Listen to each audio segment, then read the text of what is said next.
أعوذ بالله من الشيطان الرجيم بسم الله الرحمن الرحيم الحمد لله رب العالمين والصلاة والسلام على أشرف الأنبياء والمرسلين وعلى آله وصحبه أجمعين رب اشرح لي صدري ويسر لي أمري واحلل عقدة من لساني يفقهوا قولي ربنا آتنا في الدنيا حسنة وفي الآخرة حسنة وقنا عذاب النار وصلى الله على سيدنا محمد وعلى آله وصحبه أجمعين سبحان ربك رب العزة عما يصفون وسلام على المرسلين والحمد لله رب العالمين. Assalamualaikum warahmatullahi wabarakatuh. Alhamdulillah, syukur kita kepada Allah Subhanahu wa taala kerana dengan limpah kurnia dan iradatnya sekali lagi dapat sama-sama kita berada di markas ataupun di kompleks PAS Sungai Tongkang ini untuk meneruskan program kuliah duha kita yang baru disambung semula selepas kita bercuti panjang PKPP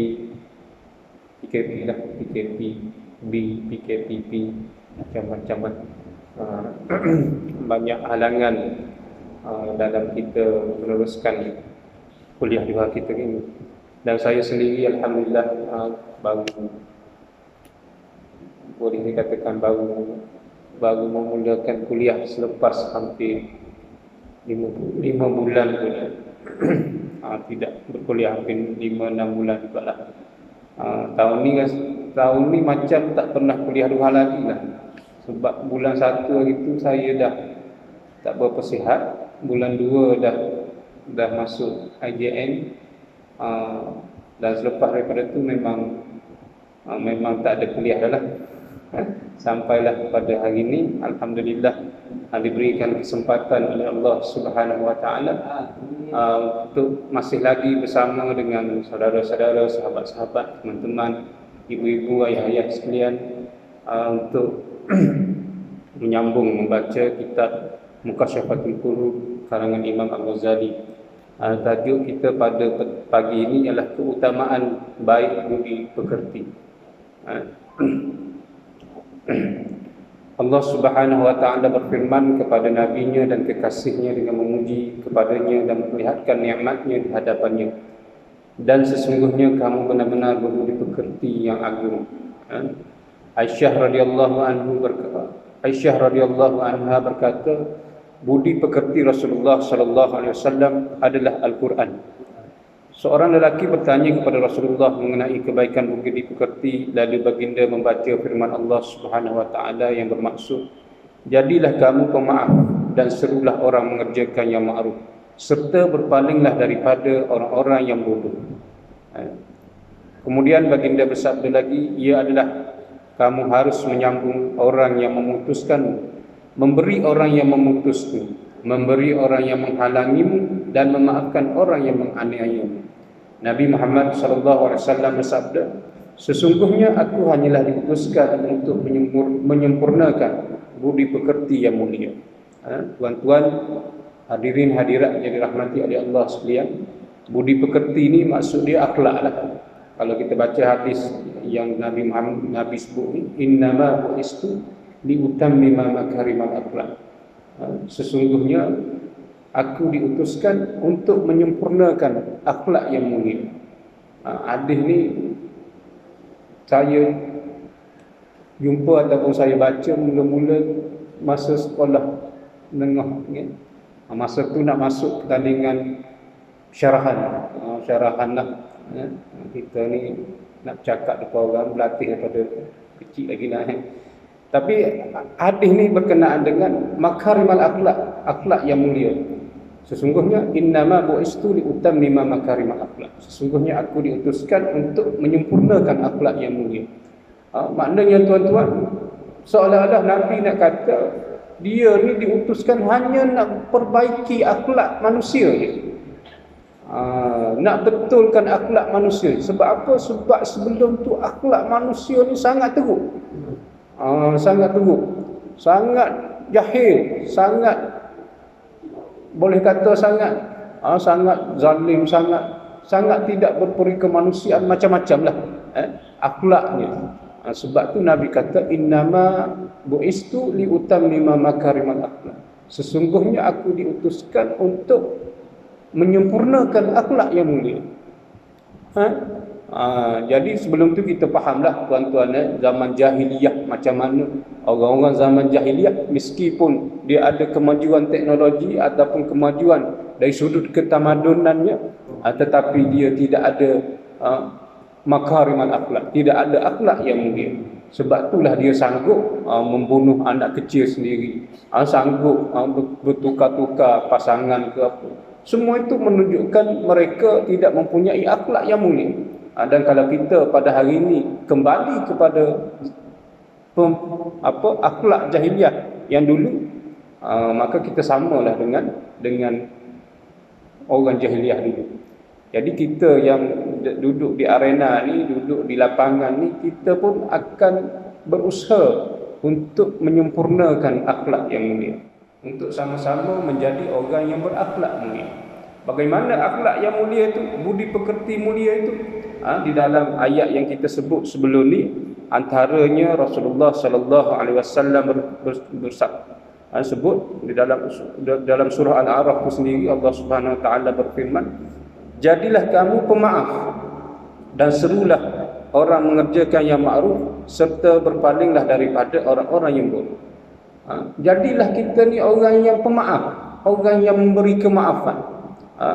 Tidaklah kita ni sentiasa nak menang kita je kadang-kadang kita rasa kita kuat, kita rasa kita hebat, maka kita tak jadi orang yang pemaaf. Orang tu ada kita ada dendam dengan dia dah lama dah, tak habis-habis. Zaman muda lagi sampai ke tua duduk berdendam je dengan orang. Bermakna kita bukanlah orang yang pemaaf. Bila kita tidak pemaaf, maka kita bukanlah orang yang berbudi pekerti yang mulia. Bukan berbudi pekerti yang mulia. Duk bergaduh dengan UMNO daripada zaman muda sampai ke tua. Sampai sekarang tak boleh terima UMNO sampai sekarang. Maknanya tidak ada kemaafan. Tidak boleh memaafkan. Bermakna kita bukanlah orang yang berbudi pekerti yang baik. Jadi kita kena tahu bila kita perlu memaafkan orang, dan jangan sampai kita ni terlalu berdendam hingga menyebabkan tidak ada sifat maaf pada diri kita. Kita nak minta, kita manusia ni memang ada buat kesilapan masing-masing, memang ada kesalahan masing-masing. Ada kita buat salah, kita minta maaf dengan orang. Bayangkanlah kalau kita minta maaf, orang tak maaf kita, orang tak beri kemaafan kepada kita. Apa perasaan kita? Begitulah juga bila kita minta maaf dengan orang, orang tak maaf dengan kita. Orang minta maaf dengan kita, kita tak maaf orang lain. Jadi bermakna berbudi pekerti yang mulia ialah menjadi seorang yang pemaaf. Menjadi seorang yang pemaaf. Seterusnya baginda bersabda, ia adalah kamu harus menyambung orang yang memutuskan. Orang yang memutuskan silaturahim dengan kita, orang yang memutuskan persahabatan dengan kita, orang yang rasa dia lagi hebat maka dia tak nak berkawan dengan kita, contohnya. Maka kita kena menyambungkannya. Kita kena sambung balik silaturahim, persahabatan, ukhuwah, apa-apalah yang terputus itu. Maka kita jadi orang yang berpekerti yang mulia. Yang keterusnya, memberi orang yang memutuskan juga. Orang yang memutuskan rezeki kita, contoh. Orang yang memutuskan apa-apa yang sepatutnya kita dapat, tetapi orang itu memutuskannya. Tapi kita memberi balik apa yang kita tak dapat tu, ataupun kita beri rezeki kita berkongsi dengan dia pula. Orang yang menghalangimu, memberi orang yang menghalangimu sama, dan memaafkan orang yang menganiayaimu. Kita kena aniaya, kita kena khianat, kita kena apa, tapi kita sanggup memaafkan. Kita sanggup memaafkan. Itu berarti kita berakhlak mulia, berpekerti yang mulia. Nabi SAW banyak mana dia diuji oleh Allah Subhanahu wa taala. Macam mana perjalanan dakwah Nabi SAW, kita baca sirah Rasulullah SAW, bagaimana Bukanlah satu perjalanan yang mudah. Bukanlah pergi jumpa orang tu, jom masuk Islam, masuk. Bukanlah jumpa orang tu cakap tentang Islam sikit, cakap tentang kebaikan Islam ni, terus orang terima. Tak ada. Bukan tak ada, sedikit sangat kalau orang terima. Maknanya ujian yang dihadapi oleh Rasulullah sallallahu alaihi wasallam adalah sangat besar, sangat hebat. Jadi tidak mudah untuk kita jadi mengajak orang ke arah kebaikan terus orang terima. Dia kena ada ujian dia kena ada halangan dia kena ada itulah halangan ujian itulah. Bukan mudah-mudah kita ajak je orang masuk, ajak je orang terima, tidak. Dia mesti ada ujian-ujian yang diberikan oleh Allah Subhanahu wa taala. Nabi Muhammad sallallahu alaihi wasallam bersabda, yang paling berat di antara apa yang diletakkan di timbangan amal pada hari kiamat adalah takwa kepada Allah dan kebaikan budi pekerti. Timbangan kita di akhirat kelak jadi berat sekiranya kita bertakwa kepada Allah Subhanahu wa taala dan kita berbudi pekerti yang mulia. Jadi orang yang berbudi pekerti yang mulia, orang yang berakhlak mulia, orang yang suka buat kebaikan, orang yang tidak menyebabkan hati orang lain terasa, orang yang tidak menyebabkan orang lain bermasam muka dengan kita. Orang jumpa kita je orang rasa tenang, orang jumpa kita je orang rasa bahagia. Itu budi pekerti yang mulia. Seorang lelaki datang menghadap Rasulullah sallallahu alaihi wasallam. Dia berkata, "Ya Rasulullah, apakah agama itu? Apakah agama itu?" Baginda bersabda, "Kebaikan budi pekerti." Kemudian dia datang dari arah kiri. Baginda dan berkata, "Apakah agama itu?" Orang sama. Mula-mula jumpa Rasulullah ada di hadapan, tanya apakah agama. Rasulullah jawab, "Kebaikan budi pekerti." Datang sebelah kiri pula, "Apa itu agama?" Rasulullah jawab lagi, "Kebaikan budi pekerti juga." Dia datang dari arah belakang pula. Lalu baginda berkata, "Tidakkah kamu faham dia yakni beragama, jangan sampai kamu marah." Dan ditanya kepada baginda, "Ya Rasulullah, apakah kecelakaan itu?" Baginda bersabda, "Keburukan budi pekerti."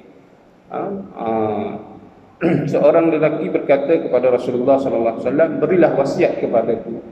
Baginda bersabda, "Bertakwalah kepada Allah di mana saja kamu berada." Dia berkata lagi, "Tambahkanlah kepadaku." Baginda bersabda, "Susullah kejahatan dengan kebaikan, tentu kebaikan itu akan menghapuskannya." Lelaki itu berkata, "Tambahkanlah kepadaku." Baginda bersabda, Pergaulilah manusia dengan budi pekerti yang baik. Kita baca panjang tadi. Apa itu agama? Seorang lelaki bertanya kepada Rasulullah. Maka Rasulullah berkata, kebaikan budi pekerti. Banyak sudut daripada depan, belakang, kiri, kanan pun bila ditanya apa itu agama, Rasulullah kata kebaikan budi pekerti. Agama ni akan membuatkan kita menjadi orang yang baik, orang yang berbudi pekerti mulia. Orang yang tidak akan menyakiti hati orang lain, orang yang akan menyebabkan orang suka dengan Islam, suka dengan agama kita. Selepas itu ada lelaki yang lain pula bertanya, "Berilah wasiat kepadaku." Kita sebelum ni sebut bahawa kita kalau jumpa orang yang alim, orang ulama ke, orang yang berilmu, kita minta nasihat daripada dia. Kita jumpa tok guru, kita jumpa siapa-siapa yang alim, maka kita kena minta nasihat kepada dia. Nasihatilah saya. Baru kita akan dinasihati. Itu bagus. Maknanya itulah kita kena minta nasihat. Jadi orang ni pula, seorang lelaki ni dia jumpa Rasulullah sallallahu alaihi wasallam, dia minta wasiat. Wasiat nasihat lebih kurang sama Jadi dia minta wasiat daripada Rasulullah. Nak buat apa ya Rasulullah? Maka Rasulullah kata, bertakwalah kepada Allah. Yang pertama, bertakwalah kepada Allah. Bertakwalah kepada Allah di mana saja kamu berada. Dalam gelap ke, dalam terang ke, dalam seorang diri ke, orang ramai ke, sentiasa bertakwa kepada Allah Subhanahu wa taala. nasihat ataupun wasiat Rasulullah kepada lelaki tersebut. Duduk di mana sekalipun kena bertakwa kepada Allah Subhanahu Wa Taala. Apa itu takwa? Takwa itu takut kepada Allah Subhanahu Wa Taala. Takut kepada apa sahaja perbuatan yang kita buat tu, kita rasa Allah Subhanahu Wa Taala memerhatikan kita. Walaupun kita duduk dalam gelap seorang-seorang, kita sendiri tak nampak diri kita. Contoh, gelap sangat tempat. Kita tak nampak tubuh kita pun sebab gelap sangat tempat. Ataupun duduk dalam kawasan yang terang benderang, nampak bulu-bulu semua nampak. Ataupun duduk dalam keadaan seorang diri, ataupun duduk dalam keadaan beramai-ramai, kita sentiasa bertakwa kepada Allah Subhanahu Wa Taala. Buat kebaikan. Tidaklah bila duduk seorang diri, mulalah fikiran benda-benda yang buruk, yang kotor, nak buat maksiat, nak buat ikut nafsu ke apa semua ke, itu bermakna kita masih lagi tidak bertakwa kepada Allah Subhanahu Wa Taala di mana saja kita berada. Jadi kita tak bertakwa sangat lagi lah, tuan-tuan, hadirin hadirat yang dirahmati oleh Allah sekalian. Lalu lelaki itu tanya lagi, tambahilah kepadaku. Baginda bersabda, susullah kejahatan dengan kebaikan.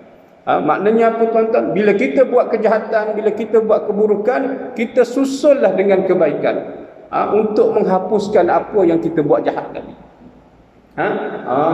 Kita menipu orang contohnya, maka kita susullah dengan kebaikan yang lain. Kita apa-apalah keburukan yang kita suka buat, kita pergi tikar nombor ekor contohnya, sebab musim PKP ni kedai nombor ekor tutup lagi, alhamdulillah lah, mungkin rahmat daripada Allah Subhanahu Wa Taala, kedai nombor ekor tutup lagi, bagus jugalah. Jadi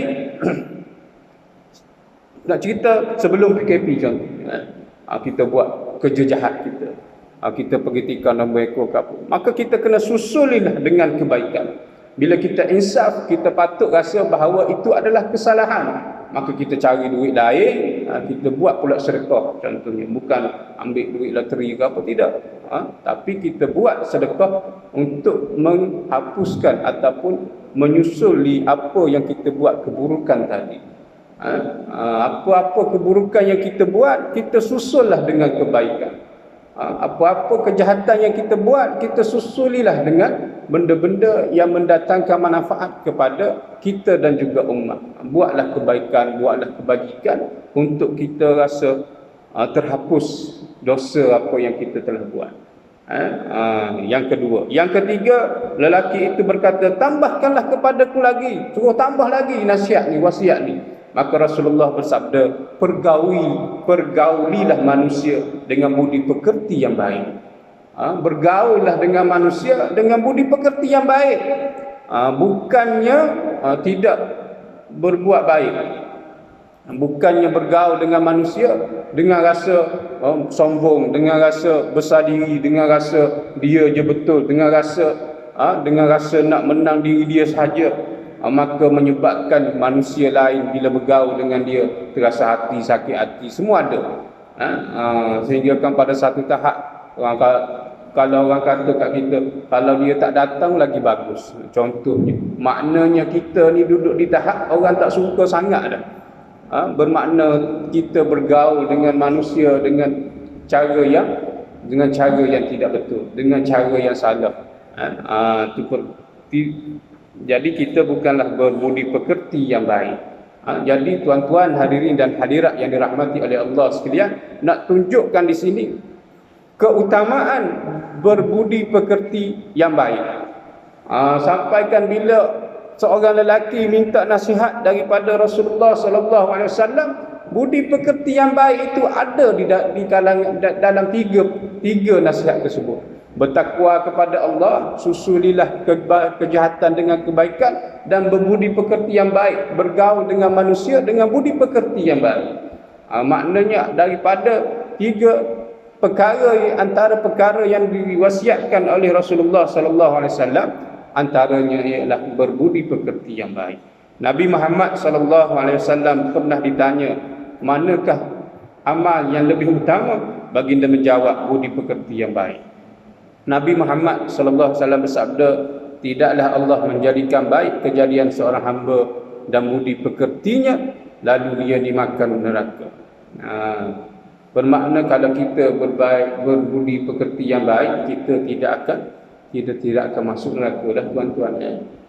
Fudai dikatakan kepada Rasulullah, sesungguhnya fulanah, seorang perempuan, seorang perempuan lah, kalau lelaki fulanah, seseorang yang tidak tahu siapa nama dia, fulanah berpuasa siang dan berdiri malam, yakni solat malam, sedang dia perempuan yang berbudi buruk.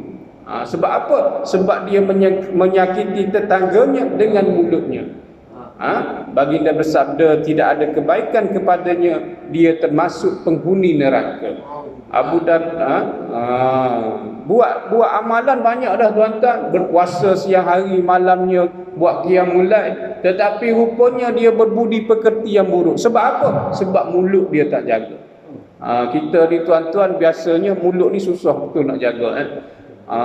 Time kita marah, time kita rasa tu memang mulut ni kita main sembuh je.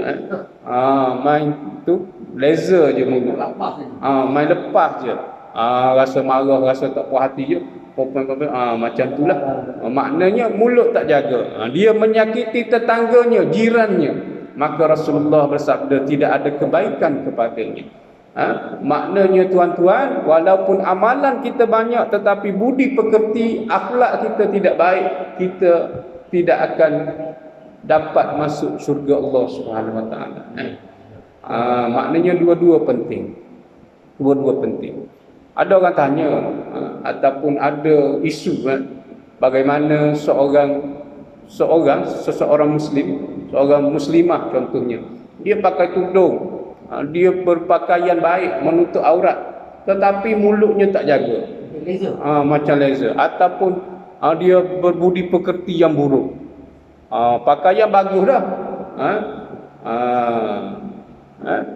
dan bagaimana pula orang yang pakaian tak tutup aurat, free hair lah apa, tapi berbudi pekerti yang baik, mulut cakap elok, suka menolong orang contohnya.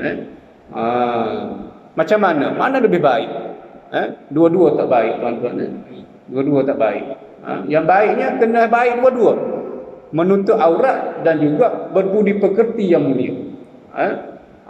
Berbudi pekerti yang mulia. Dah menutup aurat tu baguslah. Lepas tu kenalah berbudi pekerti yang mulia. Dah buat amal baik, kebaikan tu baguslah, tapi kenalah menutup aurat. Amalan dan juga budi pekerti yang mulia tu kena selari, kena sama. Bukan kita rasa kita baik dah, walaupun aku ni tak tutup aurat, walaupun aku ni seluar pendek, tapi aku baik. Tapi aku sentiasa tolong orang. Jangan kita rasa sedap hati macam tu kan. Jangan kita rasa sedap. Okey aku dah bagus dah. Kita muhasabah diri, jangan kita rasa kita dah bagus dah, tapi kita kena rasa kita ni tak elok je, banyak je dosa. Aku ni walaupun tak buat amal kebajikan sangat, tak tolong orang sangat, mulut aku celupar sikit je, tapi aku jaga aurat, contoh. Tapi aku pakai pakaian yang menutup aurat contohnya. Sama je, dua-dua tak elok tuan-tuan. Janganlah kita sama-sama masuk dalam isu ni, kita pun duk sokong orang yang pakai tudung tapi tak berbudi pekerti yang baik. Masalahnya masyarakat kita ni suka menyalahkan pakaian, bukan nak salahkan orang. Salahkan orang pakai jubah pun, pakai tudung pun belum tentu baik. Tuan. Tapi kita nak dua-dua baik. Kita nak dua-dua baik. Bukan satu sudut saja baik, satu sudut lain tidak baik. Yang jadi liberal ni tuan-tuan, orang yang berfikiran bahawa cukup sekadar berbuat baik je lah, tak payah ikut apa hukum hakam yang ditetapkan oleh agama. Cukup sekadar bantu orang miskin, tanya ada kesusahan, tanya ada banjir ke apa, pergi tolong ke apa. tapi dia masih lagi free hand, masih lagi tidak mengikut hukum yang telah ditetapkan oleh Allah Subhanahu wa taala. Kita bukanlah kita tak sokong kebaikan yang dibuat tu, tetapi alangkah baiknya bila dia buat kebaikan, dia juga mematuhi hukum yang telah ditetapkan oleh Allah Subhanahu wa taala. Alangkah baiknya juga bila kita mematuhi hukum yang telah ditetapkan oleh Allah Subhanahu wa taala, kita juga membuat amal kebaikan, tidak menyakiti hati orang lain, tidak menyakiti orang di sekeliling kita. Ada satu hadis tuan-tuan, ada satu hadis dalam hadis 40 ke tak? Dalam hadis tersebut, bila kita berjalan di pasar, janganlah kita bawa busur dan panah itu hingga menyebabkan terkena orang lain.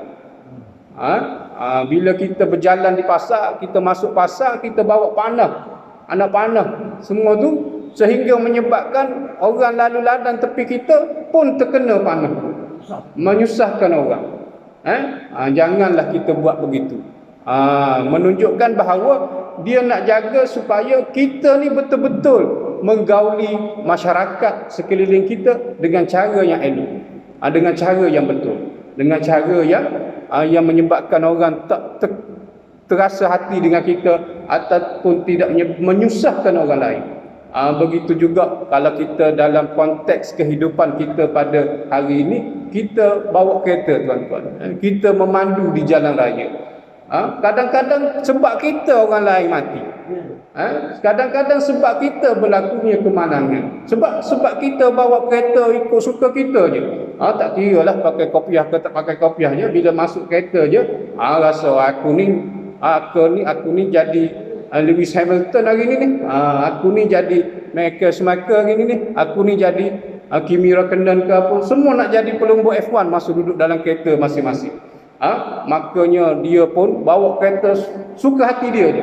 Pecut tu, pecut sini, ada lori ke tak ada lori ke, bawa kereta masuk lorong orang ke apa ke, ikut suka dia je. Maknanya tuan-tuan, samalah kedudukannya dengan orang yang bawa anak panah masuk ke dalam pasar, menyusahkan orang lain.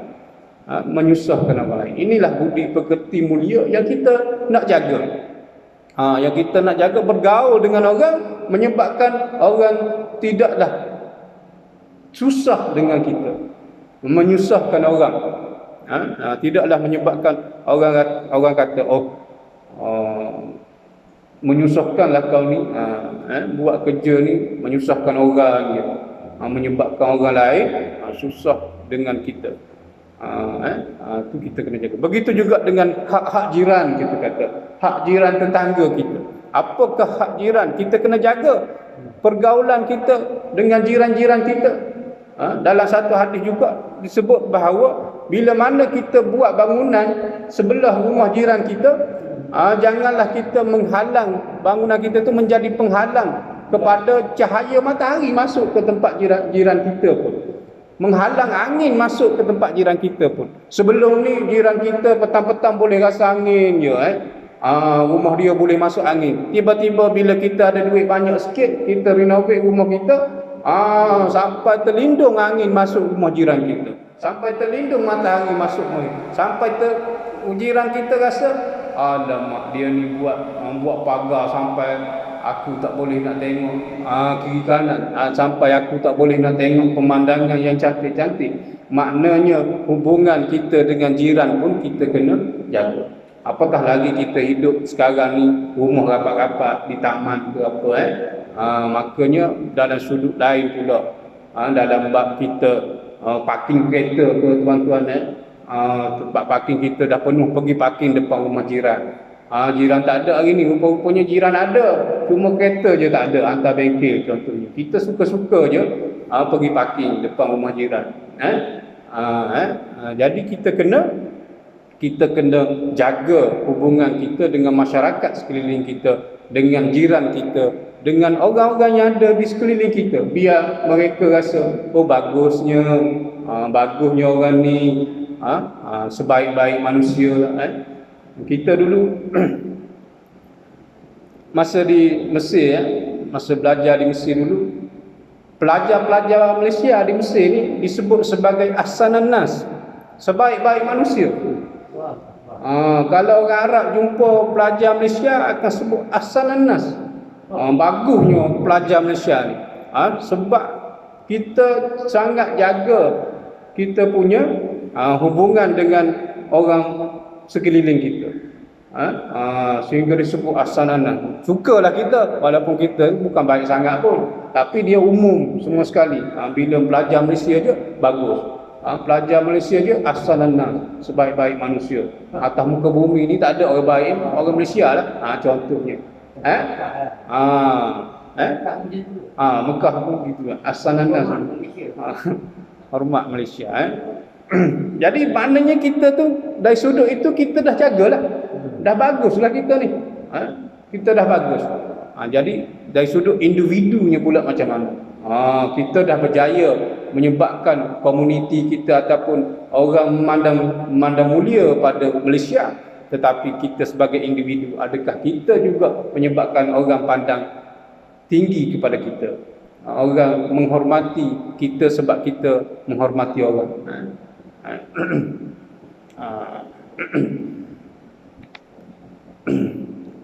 Pertama kali yang diletakkan dalam timbangan amal adalah kebaikan budi pekerti dan kemurahan hati.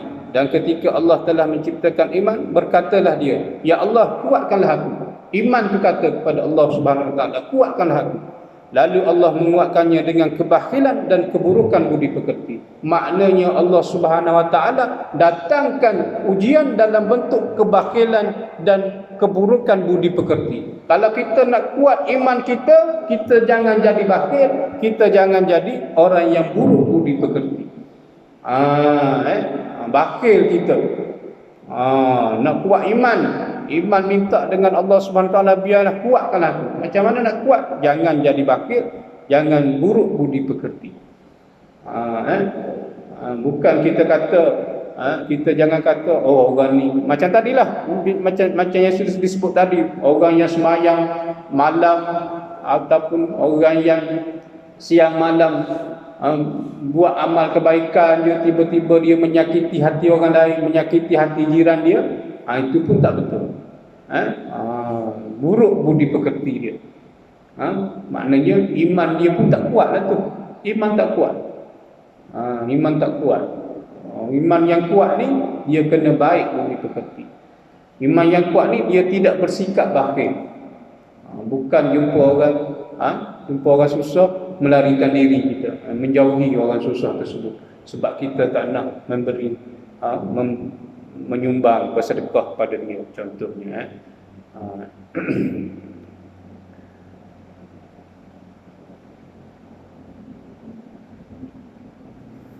Nabi Muhammad sallallahu alaihi wasallam bersabda, "Sesungguhnya Allah telah memurnikan agama ini kepada zatnya dan tidak patut untuk agamamu kecuali kemurahan hati dan kebaikan budi pekerti. Ingat, hiasilah agamamu dengan keduanya, yakni kemurahan hati dan kebaikan budi pekerti." Kita kena ada dua-dua. Kemurahan hati itu maksud dia tadilah tidak bakhil, suka bersedekah, suka menerima, suka bantu orang. Kemurahan hati, bermurah hati. Dan juga baik budi pekertinya. Tidak menyakiti orang lain, bergaul dengan baik, menghargai jiran-jiran tetangga, menghargai orang-orang sekeliling kita. Barulah memurnikan agama kita terjaga. Barulah kita jadi orang-orang yang beragama, tuan-tuan. Bukan kita duduk cerita pasal orang lain je, kita tidak tengok diri kita. Kadang orang suka sebut pasal orang, suka sebut pasal si fulan tu, si fulan ni, gini begitu. Tetapi diri dia sendiri dia tidak nilai, sehingga kan dia lupa untuk menilai diri dia sendiri. Jadi untuk jadi baik, kita jadi orang yang bermurah hati, orang yang pemurah dan orang yang berbudi pekerti yang baik. Nabi SAW bersabda lagi, kebaikan budi pekerti adalah pekerti Allah yang agung. Dikatakan, "Ya Rasulullah, di manakah di antara orang-orang mukmin yang lebih utama keimanannya?" Baginda bersabda, "Yang paling baik budi pekertinya." Nabi Muhammad SAW bersabda, "Sesungguhnya kamu tidak akan menguasai manusia dengan harta-hartamu, maka kuasailah mereka dengan kecerahan wajah dan kebaikan budi pekerti. Kadang kita tak ada duit, kita tidak ada harta. Jadi kalau kita tidak dapat menguasai manusia dengan harta-harta, kadang orang jadi ketua, orang jadi orang kaya, maka dia boleh menguasai orang lain. Dia boleh bagi arahan pada orang tu, bagi arahan pada orang ni, sebab dia ada duit.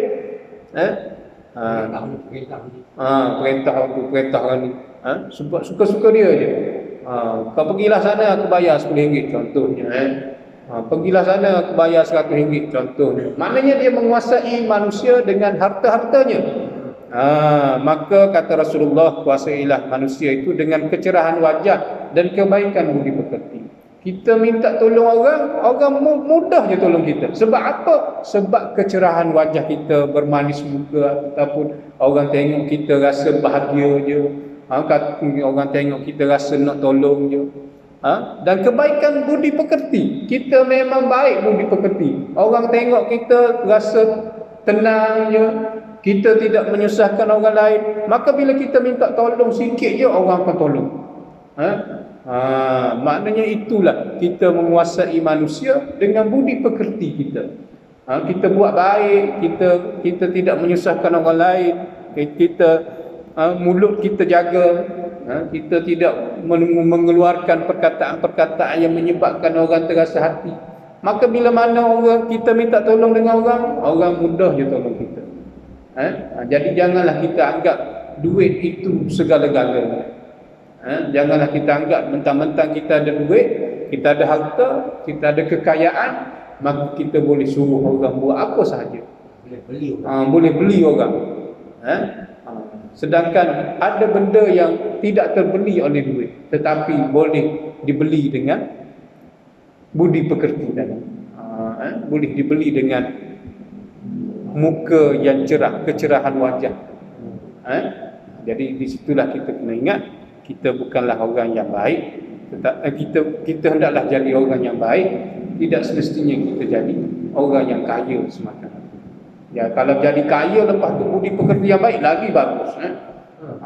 Kaya dah kaya, lepas tu budi pekertinya baik pula. Tidak menyusahkan orang apa semua. Nabi Muhammad SAW juga bersabda, keburukan budi pekerti akan merosakkan madu.